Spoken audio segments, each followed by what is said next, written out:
voordat ek op Kruiskyk TV was, so 25 jaar terug, 28 jaar terug, word uitgenooi na 'n gemeente toe vir 'n Saterdag aan om op sielewen te kom praat. Nou, gewoonlik as jy vir mense sê jy gaan praat oor evangelisasie of sielewen, dan kom daar baie min mense. Klein bietjie kom altyd. Mense, as jy hoor jy kan blessings kry of hulle hoor as 'n profeet, stroom hulle. As hulle hoor hulle moet vir God iets doen, dan kom hulle nie sommer.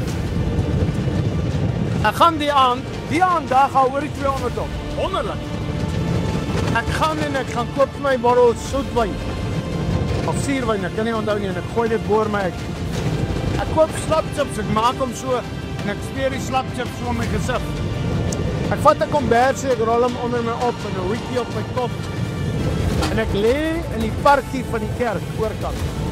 Soos die karre kom stop en hulle ingaan, dan hardloop ek oor en sê ek, "Naam meneer, hou ek my dronk.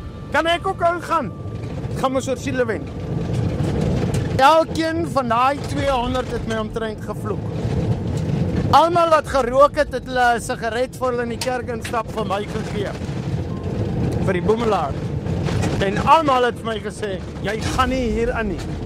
Een vrou het gesê, "Jy kan seker maar inkom as jy wil." Hoor gou mooi, hulle kom die kerk van Jesus Christus. Ek wil nie julle eintlik kerk noem nie, maar die boemelaar staan voor die deur. Die siel staan voor die deur. Ek kom praat oor sielewet. Hulle kan net vir my gesê het, "Gaan in." Hulle vloek my weg by die kerk. Ek gaan was toe my gesig. En na worship loop ek aan. En hulle sien toe maar die boemelaar is die prediker. Nou hulle het stil geraak. Ek vra vandag vir jou, sal jy die boemelaar innooi?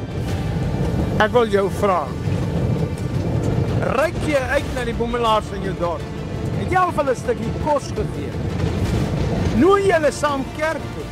Mag hulle saam, as met jou familie in een bank sit, so vuil, sal jy nie skaam wees nie?